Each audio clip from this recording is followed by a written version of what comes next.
మీ జీవితంలో ఆర్థిక ఇబ్బందులు పడుతూ ఎదగలేకపోతున్నారా? వెంటనే ఈ వెబినార్లో జాయిన్ అవ్వండి. నమస్తే, welcome back to our channel. నేను మీ సంజయ్. ఈరోజు మనతో పాటు ఉన్నారు law of attraction coach, international motivational speaker and celebrity coach Suresh గారు. ఆయనతో మాట్లాడి కొన్ని విషయాలు తెలుసుకుందాం. నమస్తే సార్. నమస్తే సంజయ్. సార్, లా ఆఫ్ అట్రాక్షన్లో ప్రతి దానికి సమాధానం దొరుకుతుంది అంటారు. అండ్ అంతేకాకుండా కొన్ని వేల మందిని టీచ్ చేశారు మీరు. నాకు ఎన్నో సార్లు చెప్పారు, ఎన్నో విధాలుగా చెప్పారు.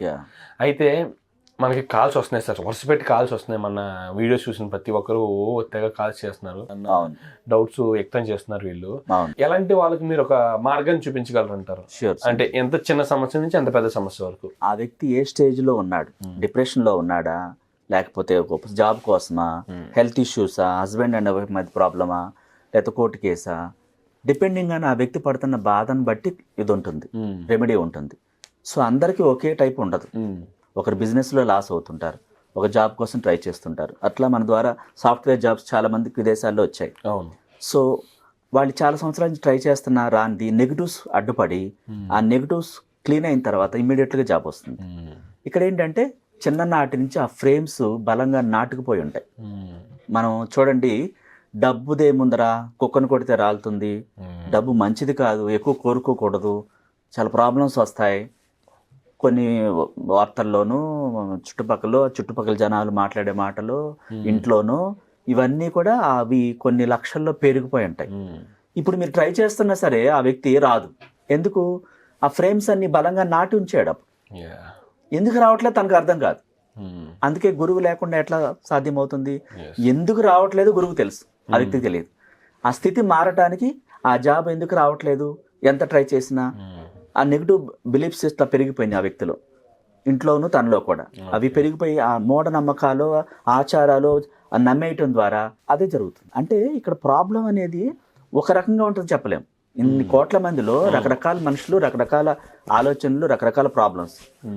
ఆ ప్రాబ్లం బట్టి మనం ప్రతి దానికి సొల్యూషన్ ఇస్తాం. ఇష్యూ ఏదైనా కానీ, ఎంత పెద్దదైనా, ఎంత చిన్నదైనా సరే. ఓకే సార్, ఇప్పుడు మీ దగ్గరకు వచ్చిన క్లయింట్స్ లో ఎలాంటి సమస్యలతో మీ దగ్గరికి వచ్చిన వాళ్ళు ఎక్కువ ఉన్నారు, అండ్ వాళ్ళు ఇప్పుడు ఏ స్థాయిలో ఉన్నారండి? జీవితం కొలాప్స్ అయిపోయింది, నాకు ఇది వద్దు అని సూసైడ్ చేసుకుందాం అని వాళ్ళు వచ్చారు. వాళ్ళకి మన క్లాస్ తర్వాత ఇప్పుడు హ్యాపీగా ఉన్నారు వాళ్ళు. అంటే ఎందుకు అలా సూసైడ్ చేసుకోవాలనిపించింది? ఒక అతను లవ్ చేసి మోసం చేశాడని, లేకపోతే ఒక అమ్మాయి వద్దందని. ఎక్కువగా ఈ డిప్రెషన్స్తో ఉంటారు. అంటే నన్ను ఎందుకు వద్దంది, నన్ను ఎందుకు వద్దన్నాడు, కారణం ఏంటి, నా నెంబర్ బ్లాక్ చేశాడు, బ్లాక్ చేసింది, ఈ డిప్రెషన్లో ఉంటారు. ఆ సూసైడ్ కేసుల నుంచి వాటిని బయటపడేయటం జరిగింది. అంటే వ్యక్తికి మధ్య ఇలాంటి కొన్ని సెంటిమెంట్స్ సంబంధించినటువంటి క్లాసెస్ ఎలా ఉంటాయి, విడిగా మనం క్లాసెస్ చెప్తాం, జూమ్లో కాకుండా. ఇప్పుడు పర్సనల్ ఇష్యూ ఉంది సంజయ్, ఆ అమ్మాయి ఫేస్ కనిపించాలి, కనిపిస్తే ఎట్లాగా? సపోజ్ ఒక అమ్మాయి ఉంది, ప్రాబ్లమ్స్లో ఉంది, సూసైడ్ చేసుకుందాం అనుకుందా, ఆ అబ్బాయి అట్లా చేశాడు కదా. అప్పుడు ఆ అమ్మాయి తన ఫేస్ కనపడుతూ జూమ్ మీటింగ్లో ఎలా చెప్తుంది? ఒకవేళ చెప్పింది, అది రికార్డ్ అవుతుంది, యూట్యూబ్లో పోస్ట్ అవుతుంది. సో నెక్స్ట్ లైఫ్లో కొత్త వ్యక్తిని కోరుకోవాల్సి వచ్చినప్పుడు ఇది అలా ఉండిపోయింది కదా. మరి అప్పుడు తనకి ఇబ్బంది, లైఫ్కి ఇబ్బంది కదా. ఇలాంటి కేసెస్ మనం ఇబ్బంది పడకుండా కొన్ని పర్సనల్గా మనం 1-to-1 సెక్షన్ పర్సనల్ క్లాస్ తీసుకుని మన ఎదురుబది కూర్చోబెట్టుకుని ప్రాబ్లమ్స్ అంతా విన్న తర్వాత దాని నుంచి ఎలా బయటపడేయాలో వాళ్ళకి ఆ పర్సనల్గా వాళ్ళకి మాత్రమే చెప్పడం జరుగుతుంది. అట్లా పర్సనల్ క్లాసెస్ ఉంటాయి, బిజినెస్లో లాస్ అయిన వాళ్ళకి బిజినెస్ క్లాసెస్ ఉంటాయి, సెలబ్రిటీ క్లాసెస్ ఉంటాయి, విఐపి క్లాసెస్ ఉంటాయి, వివిఐపి క్లాసెస్ కూడా ఉంటాయి. హై లెవెల్ దాకా ఉన్నాయి క్లాసెస్. అంటే ఆ వ్యక్తి స్థాయిని బట్టి ఆ ప్రాబ్లం నుంచి ఎలా బయటపడాలో ఆ లెవెల్లో కూడా మనం ఇవ్వడం జరుగుతుంది. దేనికైనా ఉంది సంజయ్ ఇందులో. కాకపోతే మనం అర్థం చేసుకోవాల్సింది ఏంటంటే ఆ సమయంలో వాళ్ళకి దారి లేదని చెప్తుంటారు. ఆ డిప్రెషన్, నాకంతా జీవితం అంతా చీకటిగా ఉంది, ఇక నాకు వే లేదని చెప్తుంటారు. ఆ ప్రాబ్లమ్స్ అలాంటిది, నెగిటివ్స్ అట్లాంటివి. అంటే వ్యక్తికి తేడా ఉంటుందని అంటున్నారు కదా మీరు. మరి ప్రాబ్లం, మీకున్న ప్రాబ్లం వేరే వాళ్ళకి ఉండదు. అవును కదా. చూడండి, ఒకే రకంగా చెప్తే పని చేయదు సార్. అండ్ ఇంకొక విషయం సార్, ఒక వ్యక్తి న్యూట్రల్లో ఉన్న వ్యక్తి నాకు తిన కావాలని ఒక వ్యక్తి మిగిలిపోతూ ఉంటారు. అతను లేకపోతే శూన్యంగా ఉంటుంది సార్. ఇంకా ఆ వ్యక్తి పక్కన లేకపోతే అప్పటి వరకు బిజినెస్ లు, సంథింగ్, లైఫ్, ఫ్యూచర్, కెరీర్ మొత్తం ఊహించుకుంటారు. పిల్లలు వాళ్ళ వృద్ధాప్యం వరకు ఊహించుకుంటారు. ఇదంతా శూన్యం అయిపోతుంటది ఆ వ్యక్తి పక్కన లేకపోతే. అలాంటి వాళ్ళకి ఏమన్నా సొల్యూషన్? ఖచ్చితంగా సంజయ్, దీనికి ప్రతి దానికి సొల్యూషన్ ఉంది. సో ఆ వ్యక్తి మొత్తం స్క్రీన్ అంతా అతనే కనిపిస్తుంటాడు, ఆమె కనిపిస్తూ ఉంటాడు. ఇంకా రెండో ప్రపంచం కనిపించదు. సో వాళ్ళు నెగిటివ్స్ వల్ల వేరే వ్యక్తిని అట్రాక్ట్ చేస్తుంటారు. ఫస్ట్లో మాట్లాడిన మాటలకి, ఫస్ట్లో అంత ఇంప్రెస్ చేసిన దానికి తర్వాత తేడా వస్తుంది. ఎందుకని? మధ్యలో నెగిటివ్స్ కొన్ని ఈ మనసు అట్రాక్ట్ చేస్తూ ఉంటుంది. అందుకే లేనితనాన్ని చూడకూడదు, అనారోగ్యంగా ఉన్న వ్యక్తిని చూడకూడదు అని చెప్పి చాలా మంది ప్రేమగా వెళ్ళి అడుగుతారు, నీకేమైంది మొత్తం చెప్పండి, మైండ్లోకి వెళ్తుంది. సో హెల్దీగా ఉన్న వ్యక్తిని చూడొచ్చు. అలాగే మీ లవ్ చాలా బాగుంది, ఎక్సలెంట్గా ఉంది, ఫెయిల్యూర్గా కాదు, అతను మీతో ఇదివరకు ఎలా మాట్లాడాడు అలా మాట్లాడుతున్నాడు, చాలా బాగుంది, ఈ పాజిటివ్ మాట్లాడరు. అయిపోయింది, కొలాప్స్ అయిపోయింది, నేను సూసైడ్ చేసుకుంటాను, ఏడుస్తుంటారు. మరి దాన్ని పొందుతారుగా. అందుకే గురువు చాలా ఇంపార్టెంట్ అన్నమాట. సార్ అండ్ ఇంకొక సమస్య సార్, ఒక బిజినెస్లో అప్పటి వరకు ఒక టాప్ మోస్ట్ బిజినెస్ మ్యాన్గా రాణించిన వ్యక్తి సడన్గా వాళ్ళ సంస్థానం మొత్తం, వాళ్ళ బిజినెస్లో మొత్తం కుప్పకూలిపోయి మీ దగ్గరికి వస్తే వాళ్ళకి ఖచ్చితంగా సమాధానం ఖచ్చితంగా ఉంటుంది సంజయ్. ఎందుకంటే తను ఎలా కొలాప్స్ అయిపోయాడు, ఏం జరిగింది అనేది మీకు ఎక్స్ప్లెయిన్ చేస్తే తప్ప మీరు ఇవ్వలేరు. ప్రాబ్లం విన్న తర్వాతే డాక్టర్ దానికి ట్రీట్మెంట్ ఇస్తాడు.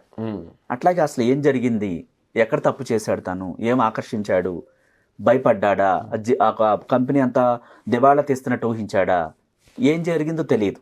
దానికి తగ్గట్టుగా మనం అసలు ఆ క్లయింట్ని కనుక్కొని డీటెయిల్స్ అన్ని విన్న తర్వాత దానికి పరిష్కారం ఖచ్చితంగా ఇస్తాం. అసలు తప్పు ఎక్కడ జరిగిందో తెలుసుకుంటే ఖచ్చితంగా స్కాన్ చేయాలి కదా, ఆ వ్యక్తితో అన్ని వినాలి కదా, తను ఏమేం చేశాడు, ఏం ఆకర్షించాడు, ఏం భయపడ్డాడు, భయం ఏమవుతుంది, కొలాప్స్ అవుతుంది, మరణానికి కారణం, అసలు ఏం జరిగింది అనేది మనం విన్న తర్వాత ఖచ్చితంగా సొల్యూషన్ ఇస్తాం. అండ్ సార్ ఈ కోర్టు కేసులు అన్నారు కదా సార్, ఈ కోర్టు కేసుల్లో కూడా మనం అంటే సొల్యూషన్ చూపించవచ్చు వాళ్ళకి. అంటే వాళ్ళకి అనుకోకుండానే కొన్ని కేసులు ఇరుక్కుంటూ ఉంటారు, తప్పు లేకపోయినా. ఈ విధంగా కొన్ని పెద్దలతో సర్దుబాటు అయిపోయి కేసులు కూడా కోర్టు వరకు వెళ్తుంటాయి. లేకపోతే డైవోర్స్ కేసులు ఉంటాయి, ఆస్తి గొడవలు ఉంటాయి, లేకపోతే సంథింగ్ బయట ఏదైనా చిన్న మాట వచ్చే సందర్భాల్లో కొట్టుకున్న సందర్భాలు కూడా ఉంటాయి. అలాంటి సందర్భాల్లో కోర్టు కేసులు కూడా అవుతుంటాయి. దానికి మనకు అనుకూలంగా మనం చెప్పడం జరుగుతుంది. దానికి కూడా సొల్యూషన్ సులభంగా నుంచి బయటపడేలాగా, మీకే అనుకూలంగా తీర్పు వచ్చేలాగా మీరేం చేయాలి, మీలోని మహోన్నతమైన శక్తి ద్వారా ఆ విశ్వాన్ని ఎలా కోరుకోవాలి. ఎందుకంటే మీ దగ్గర తప్పు లేదు, న్యాయం ఉంది మీ సైడ్, కోరుకోవటం తప్పులేదు. తప్పు అనేది పక్కన పెడితే కొన్ని పొరపాట్లు కూడా ఉంటాయి. వాళ్ళు తెలిసి చేసినా చేయకపోయినా ఒక పొరపాటు ఉంటుంది. ఒక సంథింగ్ ఏదైనా పార్టీలో ఉన్నప్పుడు డ్రింక్ చేస్తున్నప్పుడు సరదాగా ఎరా పోరా అనుకుని సందర్భాలు ఉన్న టైంలో చేసుకుని ఇలాంటి జరుగుతుంది, ఉండదు. అంటే ఏదో సందర్భంలో అలాంటి కొట్లాడి జరిగినప్పుడు అవి కూడా కేసులు ఫైల్ అయిన రోజులు ఉన్నాయి. ఇప్పుడు ఆస్తుల విషయంలో కూడా, ఆస్తుల విషయంలో కూడా చిన్నది వాళ్ళు కొన్ని 100 కోట్ల ఆస్తులు పంచుకున్నా సరే చిన్న ఒక సెంట్ భూమి దగ్గర, ఒక గజం భూమి దగ్గర గొడవలైన సందర్భాలు కూడా, దాన్ని గట్టిగా పట్టుకుని అక్కడి నుంచి బయటపడేలాగా ఇబ్బంది పడుతూ ఉంటారు. అంటే యుగో అడ్డం వస్తుంది అక్కడ. దానికి కూడా మనం పరిష్కారం ఇస్తాం. ఎలా అయినా సరే ప్రతి దానికి ఉంటుంది సంజయ్. ఏంటంటే లేనిదంటూ లేదు. లా ఆఫ్ అట్రాక్షన్ లో మీకు కొన్ని ఉదాహరణలతో సహా చెప్పాను. ప్రతి దానికి సొల్యూషన్ ఉంది. దేనికైనా చాలా ఈజీగా హ్యాపీగా ఎంజాయ్ చేస్తూ ఆ పరిష్కారాన్ని పొందొచ్చు. Thank you very much sir. ఈ వీడియోతో చాలా మందికి అర్థమవుతుంది. కొన్ని అపోహలు ఉన్నాయి. నా సమస్య ఎంతవరకు తీరుతుంది, ఎలాంటి సమస్య తీరుతుంది, ఎంత పెద్ద సమస్య తీరుతుంది అని చిన్న సమస్యలు, డౌట్లు ఉన్నాయి. హోప్ ఉంది అనుకుంటారు. అసలు మార్గమే లేదన్న వాళ్ళకి ఒక మార్గం చూపిస్తా అంటున్నారు మీరు. Thank you. తప్పకుండా sir. Thank you very much sir.